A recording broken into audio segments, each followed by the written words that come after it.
सावधानी होकर रहना, अंदर अपनी बड़ी रक्षा करना, अनेकांतमय पुष्पम के प्रभात से मुद्रितम, अचरूप भाषों के शोभित दिव्य जय शाखा शैलो, उन्नत असंगत दीक्षित मति ज्ञान मूल पर प्रिया, मन पर कटे को नित्य भाव, निज प्रकृत में को धीमान, मन पर कटे को नित्य भाव, निज प्रकृत में को धीमान।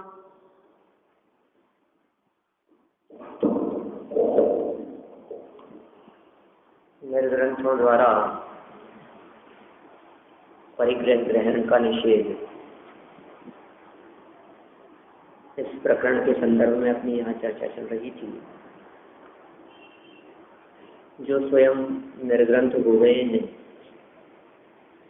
जिन्होंने ग्रंथि अर्थात परिग्रह का त्याग कर दिया है, अर्थात जो बाह्य परिग्रह और वैभव रूपी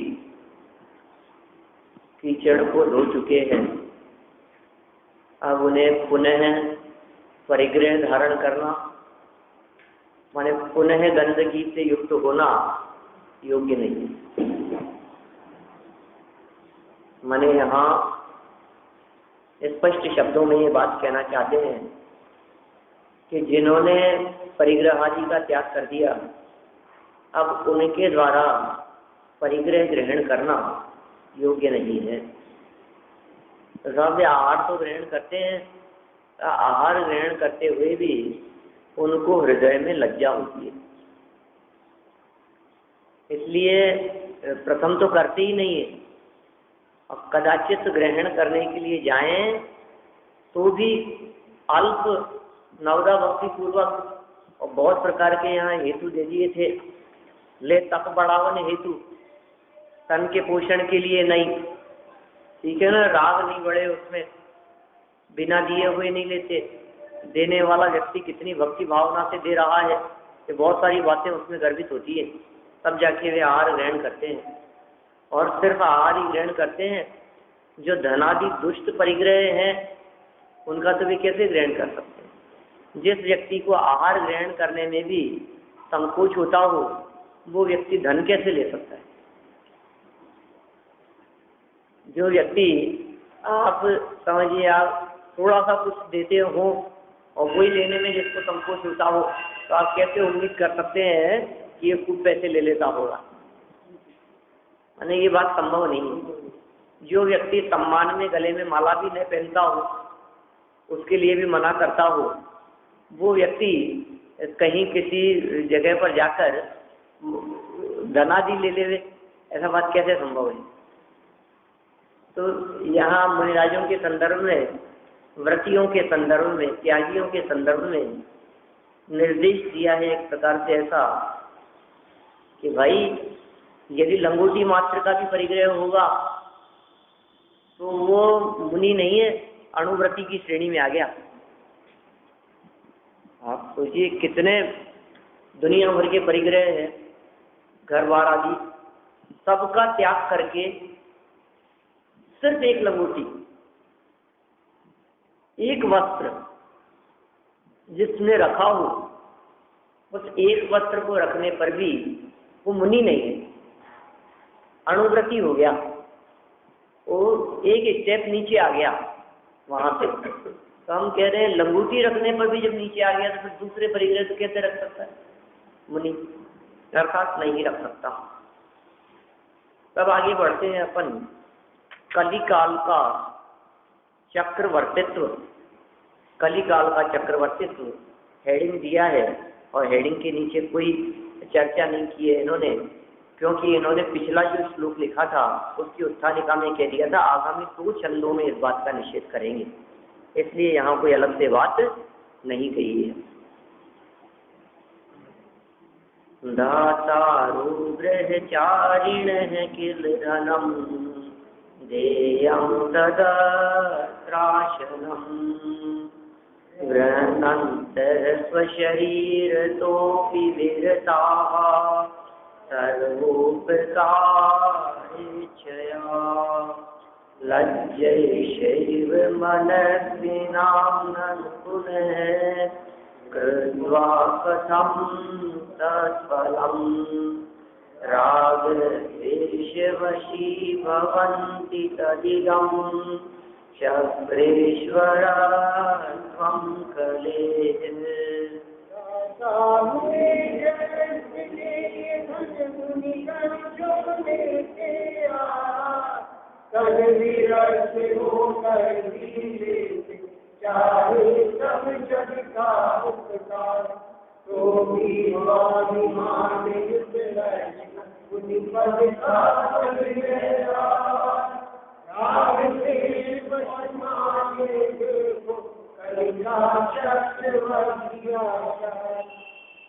देखो, इस मुनि धर्म में गृहस्थ तो दातार है।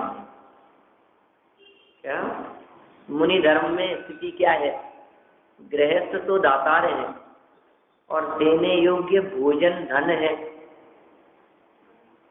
धन धन क्या चीज है?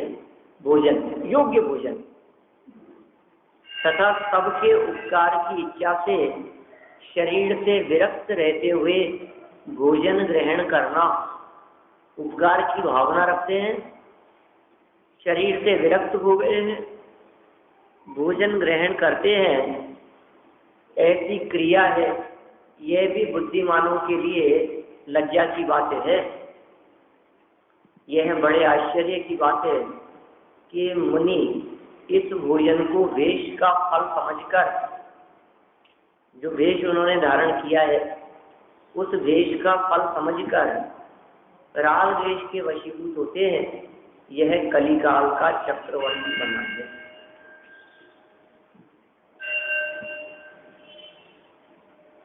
देखिए, अब भावार्थ में टोडरमल जी क्या स्पष्टीकरण करना चाहते हैं।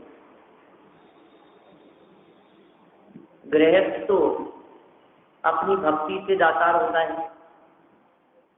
गृहस्थ ने जो दान दिया है अपनी भक्ति के कारण दिया है, और मुनिजन पात्र होते हैं। यहाँ वो बात लागू नहीं होगी। कौन सी? ऊंचे नीचे हुए तुला के परड़े जो, ऐसा नहीं है। कितना सुंदर छंद लिखा था वो, याद करने योग्य था वो। है किसी को याद?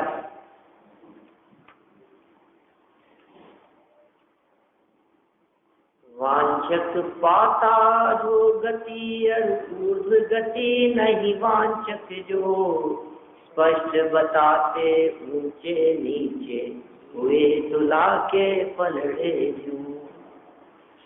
तो वांछक तो पाता है अधोगति, और ऊर्ध्व गति नहीं वांछक जो वांछक नहीं है वो ऊर्ध्व गति पाता है। वो ऊंचे नीचे तुला के पलड़े इस बात को बताते हैं।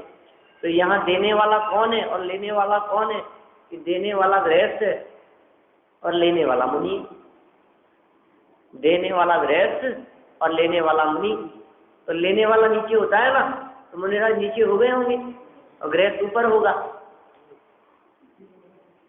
नहीं, क्योंकि लेने के परिणाम नहीं, क्योंकि मांगने की इच्छा नहीं, ग्रहण करने रूप ऐसी प्रवृत्ति नहीं कि कोई हमारे को देवे ही नहीं। बहुत ऐसी प्रवृत्ति अंदर में नहीं है, लोभ लालच भरी प्रवृत्ति नहीं है, इसलिए वे नीचे। यहाँ कह रहे हैं भावार्थ में 152 पेज पर, गृहस्थ तो अपनी भक्ति से दातार होता है, गृहस्थ देने वाला, और मुनिजन पात्र होते हैं, और सब भोजन रूपी धन का ही दान होता है। अन्य धनादि का दान नहीं होता। लेने वाला भी है, देने वाले भी हैं, और जो वस्तु दी जा रही है वो है योग्य भोजन, प्राप्त आहार, तथा उस आहार को भी मुनिजन ग्रहण करते हैं।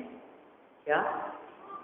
उस आहार को भी मुनिजन ग्रहण करते हैं, तो उससे भी जिस प्रकार अपना, दातार का व अन्य जीवों का भला हो, उस प्रकार से ही आहार लेते हैं।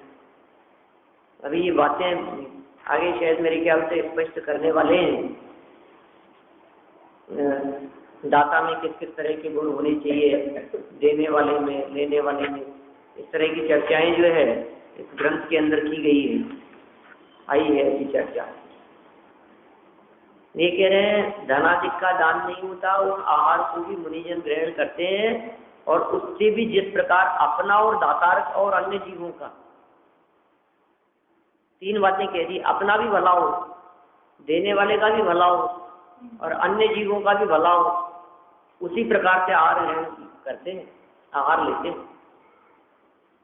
अपना भला तो होगा ही, ग्रहण करने वाले का भला तो होगा ही, शरीर की स्थिरता के लिए ले रहे हैं, देने वाले का क्या भला होगा, देने वाले को भी पुण्य लाभ मिलेगा, देने वाले को भी कष्ट नहीं होगा, ऐसे विचार पूर्वक देते हैं। ऐसा नहीं है कि देने वाले को तो इतना पैसा से नीचे आ गया और परिणामों में उसकी विकृति आ गई, ऐसा नहीं है बिल्कुल भी। तो देने वाले को भी, लेने वाले को भी, और अन्य अनुमोदना करने वालों को भी, सबके लाभ की दृष्टि से उस प्रकार से आहार ग्रहण करते हैं। ऐसा नहीं करते कि आहार लेकर समाधि होकर अपना बुरा करें। देखो, ऐसा तो करते नहीं है कि अपना बुरा करें, प्रमादी हो गए। दातार को कषाय उत्पन्न करा के उसका बुरा करें, देने वाले को कषाय उत्पन्न हो जाए, है ना। इस तरह का काम नहीं करते कि देने वाले को पीड़ा हो, परेशानी हो और गुस्सा आ जाए उसको देते समय, महाराज को आहार देते समय बुरा लगने लगे, देने वाले व्यक्ति को मान कषाय हो जाए, देने वाले व्यक्ति को लोभ कषाय हो जाए, देने वाले व्यक्ति को तीव्र लोभ के कारण परेशानी होगी, यार इतना इतना खर्चा करवा दिया महाराज जी ने। ऐसा नहीं, देने वाले व्यक्ति को भी उसका बुरा नहीं कराते, कषाय नहीं कराते, अपना भी भला हो, देने वाले का भी भला हो, और अन्य जीवों को दोष का कारण होकर उनका बुरा करे, दूसरे लोगों को दोष का कारण होकर उनका बुरा करे। आहार लेते हुए वे अपने शरीर से भी विरक्त रहते हैं, ऐसा भी नहीं करते। देखो, दूसरों का बुरा करें ऐसा भी नहीं करते, ये ऐसा नहीं करते जो लिखा है ना ऊपर 3 लाइन ऊपर पहले शब्द लिखे, ऐसा नहीं करते। कैसा नहीं करते? कि स्वयं प्रमादी होकर के अपना बुरा नहीं करते, ऐसा नहीं करते। कैसा नहीं करते? कि दातार को कषाय उत्पन्न करके उसका बुरा नहीं करते, कि और कैसा नहीं करते? कि अन्य जीवों को दोष का कारण होकर उनका बुरा नहीं करते। आहार लेते हुए वे अपने शरीर से भी विरक्त रहते हैं, क्योंकि वे जानते हैं कि यह शरीर मुझे इष्ट नहीं है, परंतु इसके द्वारा तप का साधन करना है, यह नष्ट न हो जाए, इसलिए थोड़ा नीरस आहार लेना चाहिए। ऐसा जानकर आहार लेते हैं, स्वाद आदि के रूप से आहार नहीं करते। आहार माने भोजन नहीं करते, किससे? कि स्वाद के रूप से, और नीरस भोजन ग्रहण करते हैं। रस परित्याग नाम का एक तप है, 12 प्रकार के तपों में। रस को छोड़ देना, रस का परित्याग कर देना, ऐसा मुनिराज के जीवन में होता है। 6 प्रकार के रस कहे गए हैं, और 6 प्रकार के रसों का बदल बदल करके वे त्याग करते हैं, तो उससे भोजन भी नीरस हो जाता है, भोजन के प्रति राग टूट जाता है, ठीक है, और लोभ नहीं रहता, स्वाद का लोभ नहीं रहता। इस प्रकार आहार ग्रहण करने पर भी उन्हें लज्जा उत्पन्न होती है। देखो किसी का बुरा नहीं कर रहे, सबका भला हो रहा है, और फिर भी आहार ग्रहण करने पर भी उन्हें लज्जा उत्पन्न होती है। आसान काम नहीं दूसरों के यहाँ जाना, उनके यहाँ जाकर के आहार लेना, ठीक है ना, उनके यहाँ भोजन ग्रहण करना, और जो भी प्रवृत्ति उनकी जैसी देखी जाती है, किसी ने पड़गाह किया है कहीं भी अनजान लोगों के बीच में, तो ये कोई आसान चीज नहीं है। हम तो विद्वानों के संदर्भ में भी ये बात समझते हैं कि आप सोचिए, जो विद्वान घर छोड़ करके निकले हैं, कहाँ जाएंगे, किसके घर पे रहेंगे, किस किस के घर जाकर के भोजन करेंगे, तो कोई आसान नहीं है ये चीज। अपने को मन में तो ऐसा ही है कि अपन यहाँ भोजन कर रहे हैं, अपने को माने घर से निकल करके और घर घर जाकर के भोजन करना, और अनजान लोगों के बीच में और अनजान लोगों के घरों में जाकर के रहना, सिर्फ एक ही भावना रहती है कि तत्व का प्रचार प्रसार हो, लोग सीखे, इस अपूर्व बात को समझे, स्वीकार करें, तो इतनी भावना रहती है। लेकिन कोई आसान काम नहीं है, बहुत टेढ़ी चीज है। तो ये आहार ग्रहण लेने पर भी उन्हें लज्जा उत्पन्न होती है, आहार लेने में संकोच उत्पन्न होता है, अपनी हीनता भाषित होती है। फिर भी बड़ा आश्चर्य होता है कि लोग इस कलिकाल में आहार के लिए मुनिपना अंगीकार करते हैं। ओह, ये 200-250 वर्ष पहले लिखी है ये बात।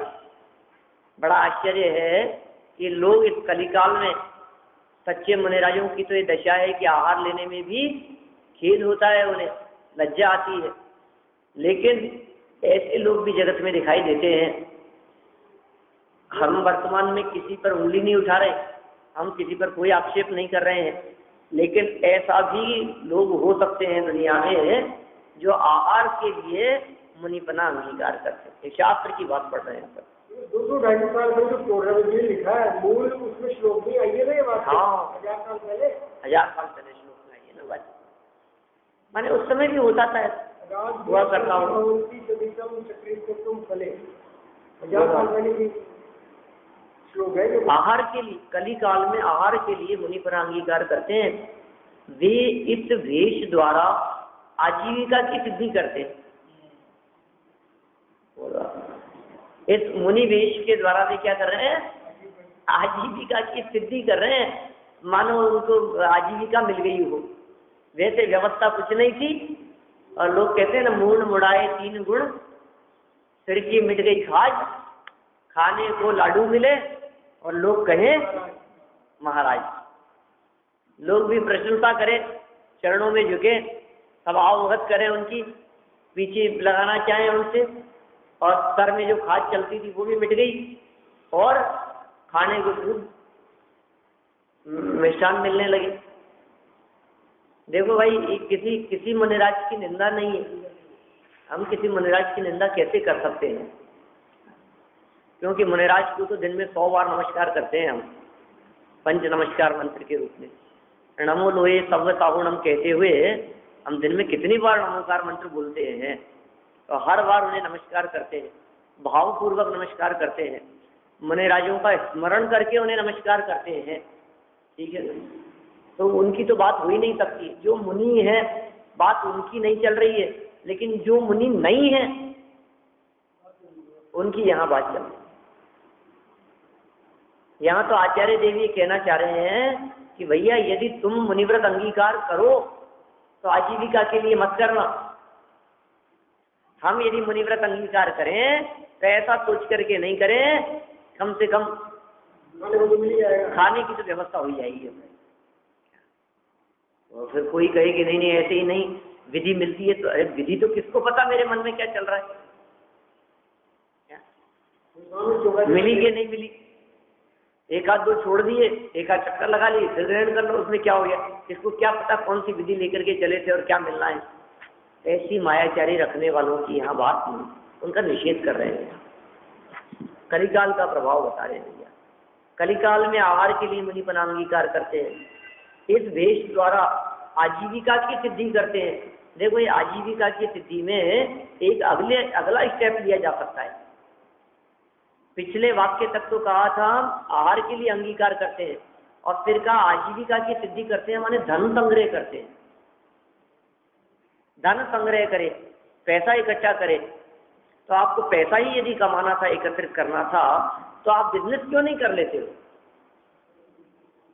आपने व्यापार गृहस्थी का त्याग क्यों किया है?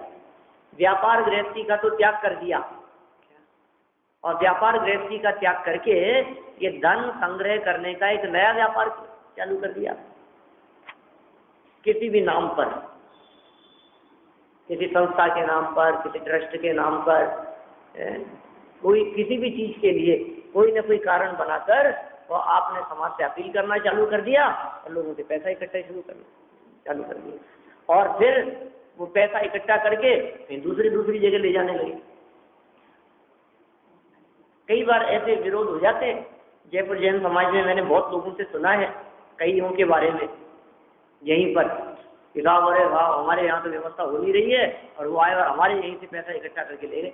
हमने मना भी किया, बोले नहीं तो हम तो लेके जाएंगे, ले गए पैसे। हमारे नाम से आए, हमारे मंदिर का काम अधूरा पड़ा है, इसके लिए पैसा इकट्ठा हो नहीं रहा है, और सब लोगों से पैसा इकट्ठा कर लिया यहाँ।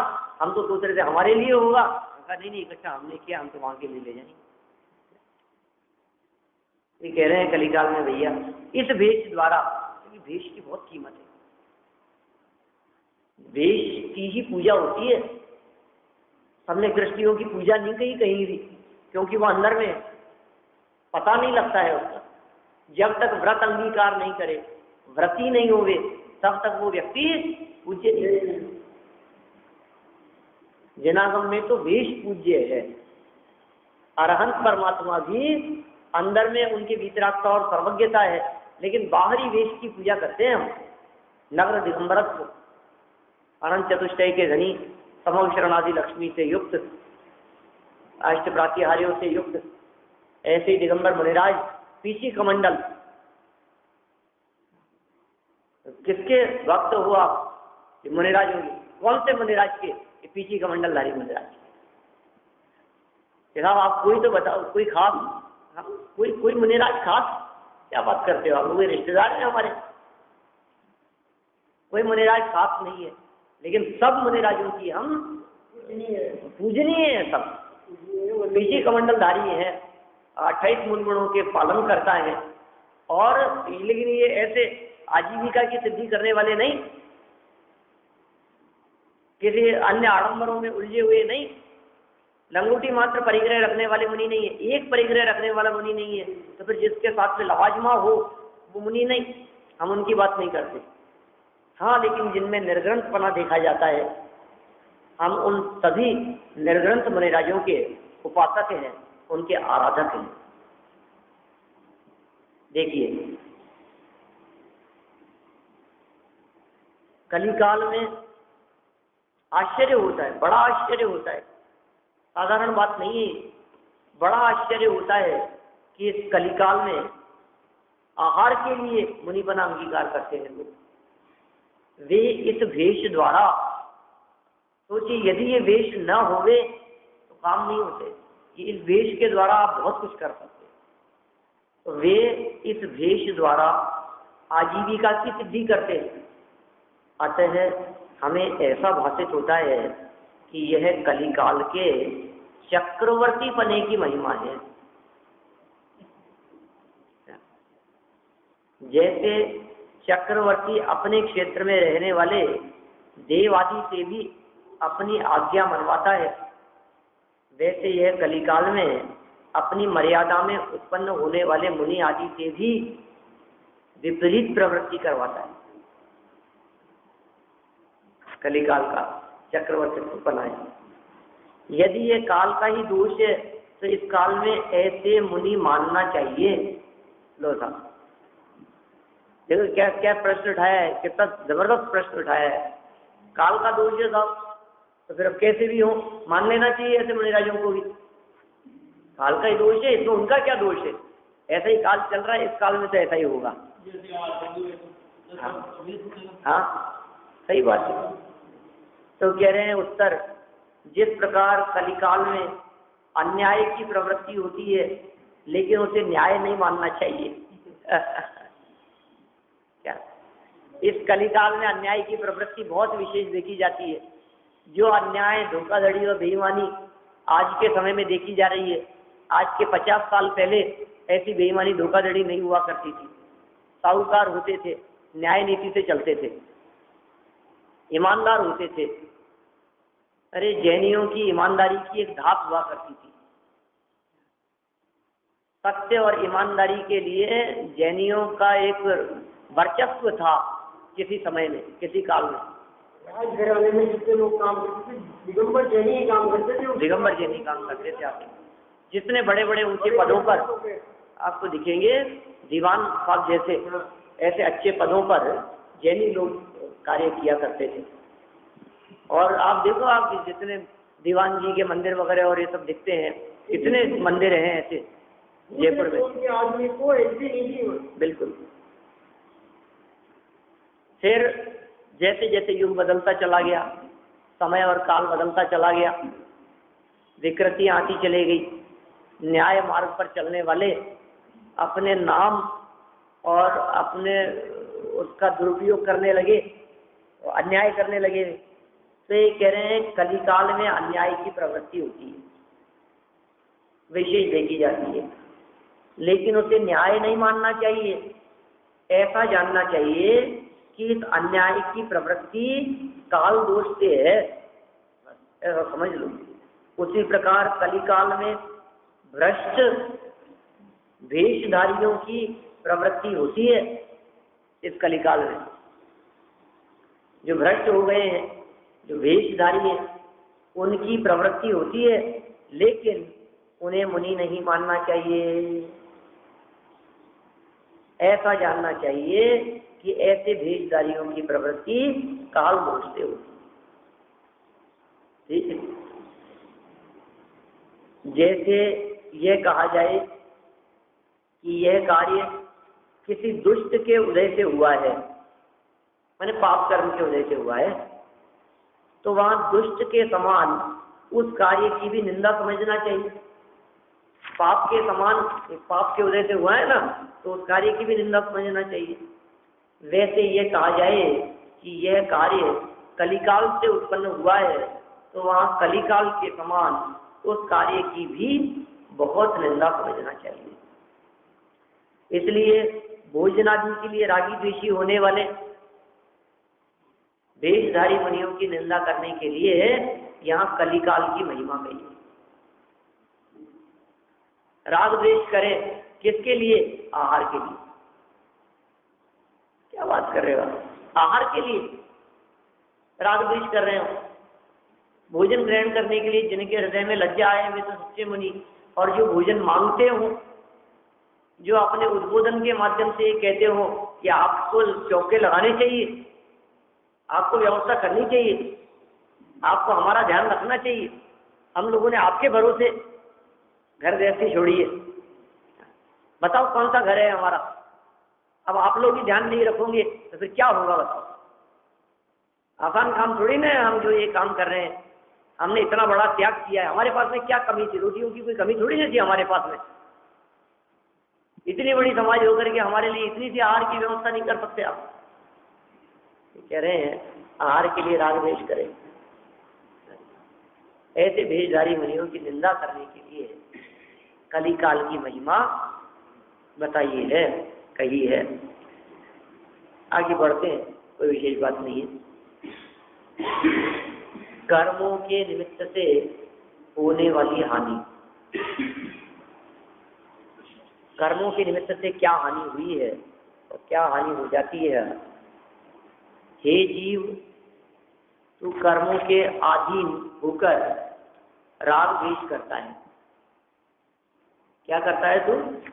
कर्म के अधीन होकर राग द्वेष करता है, परंतु उन कर्मों ने तेरा क्या भला किया बता।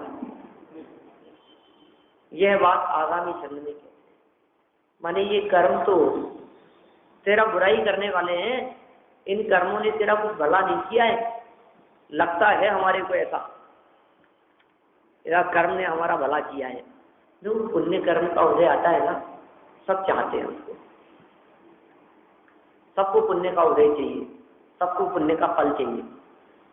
अब कदाचित पुण्य का फल नहीं मिल रहा हो, क्यों नहीं मिलेगा? पुण्य किया है साहब हमने, हमारे द्वारा किया हुआ है, क्यों नहीं मिलेगा? तो हम ये कह रहे हैं, जब स्वयं के द्वारा किए गए पुण्य के उदय और फल को तू मुस्कुराते हुए स्वीकार करता है, तो फिर पाप कर्म का जब फल मिलता है उसे मुस्कुराते हुए स्वीकार क्यों नहीं करता है? वो भी किसी और का नहीं है ना, वो भी तो मेरा ही किया हुआ है ना। जब पुण्य का उदय भी मेरा ही किया हुआ है, वो सहज स्वीकार करने योग्य है, तो पाप कर्म का उदय भी किसी और का नहीं है, वो भी मेरा ही किया हुआ है और वो भी सहज स्वीकार करने योग्य है। शार्दूल विक्रीडित छंद है, इस बात को 160 नंबर के श्लोक के माध्यम से कहते हैं। आम्रष्टं सहजं तव त्रिजगति बोधाधिपत्यं तथा सौख्यं चात्मसमुद्भवं विनिहतं निर्मूलतत्कर्मणा।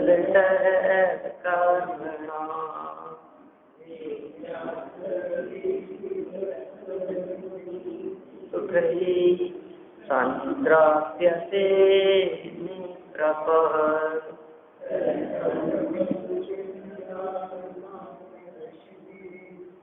बद्धस्थिति तुष्यति।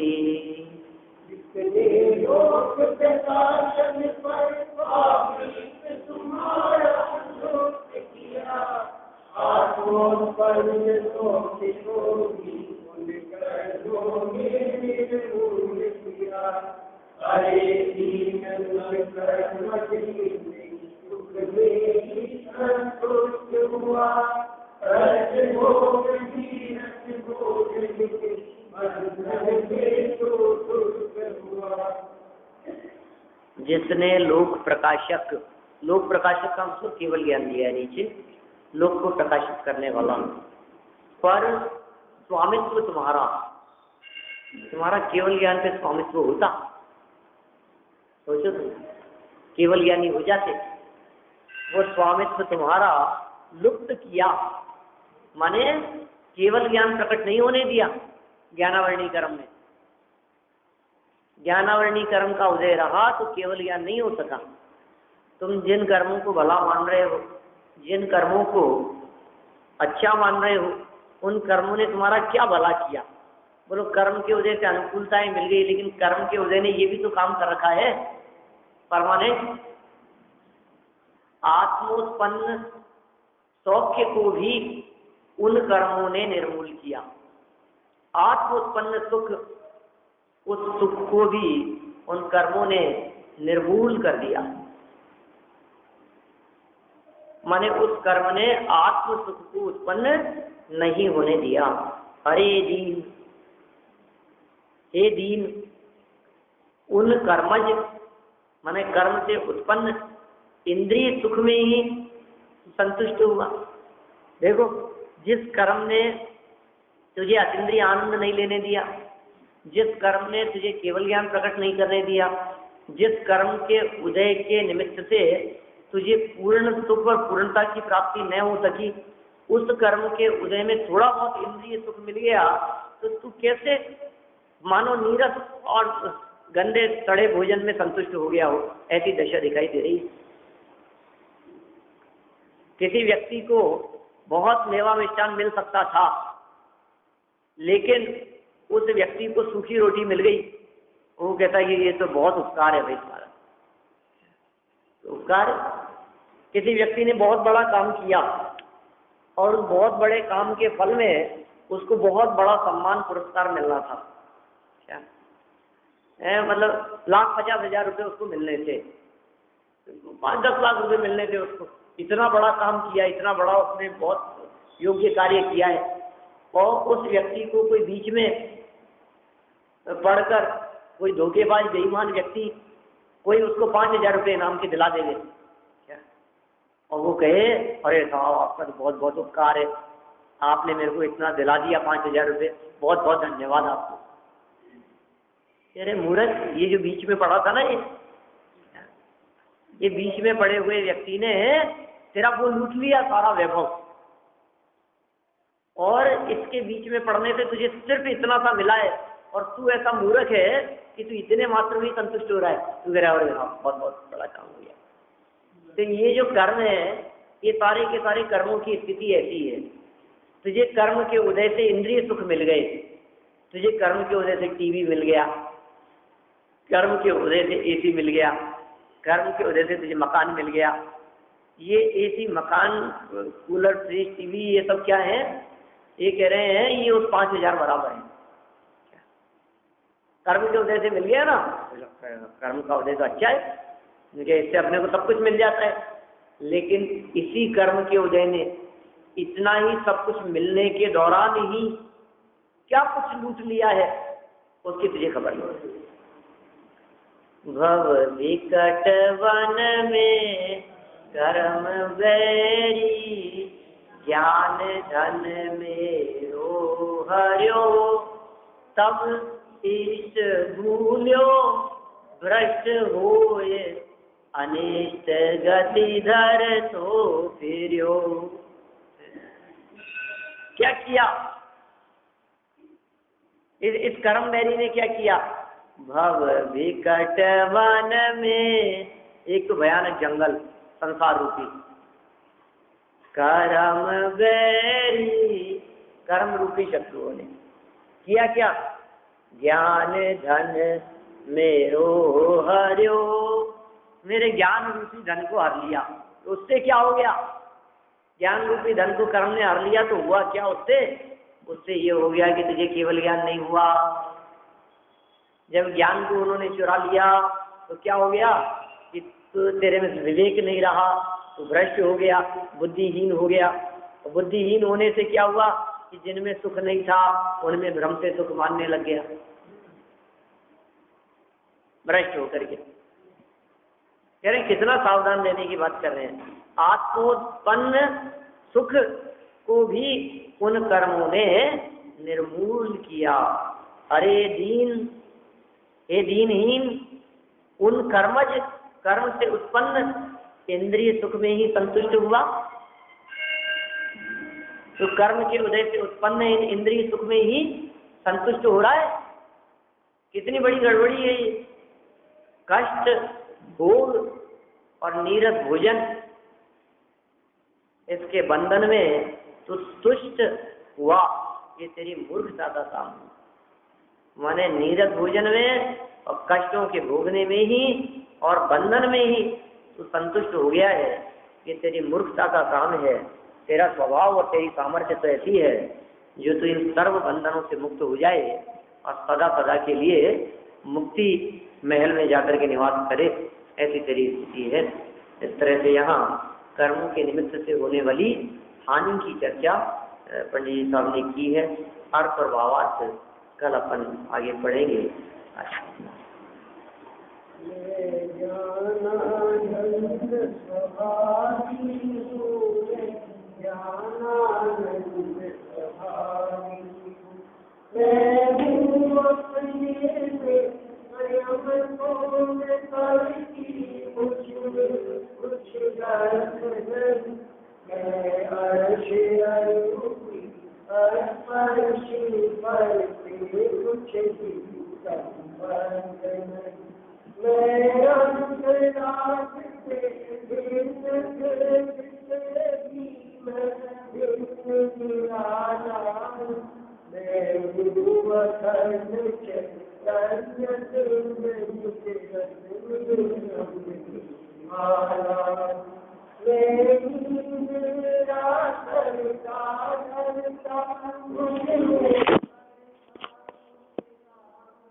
ज्ञानानंद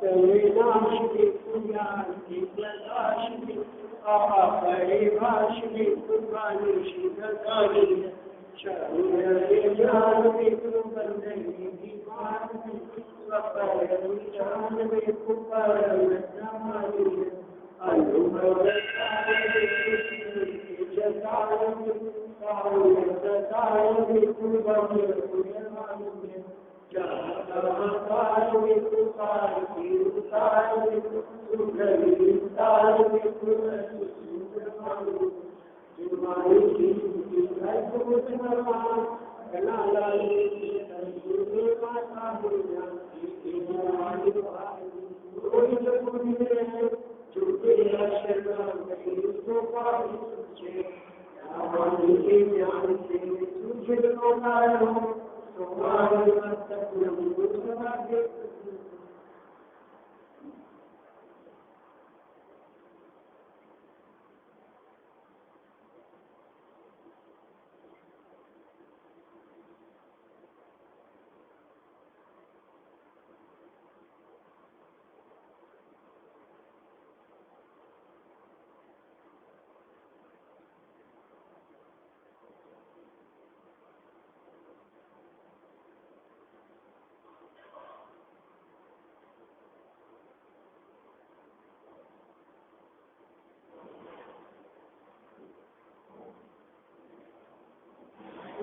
शांति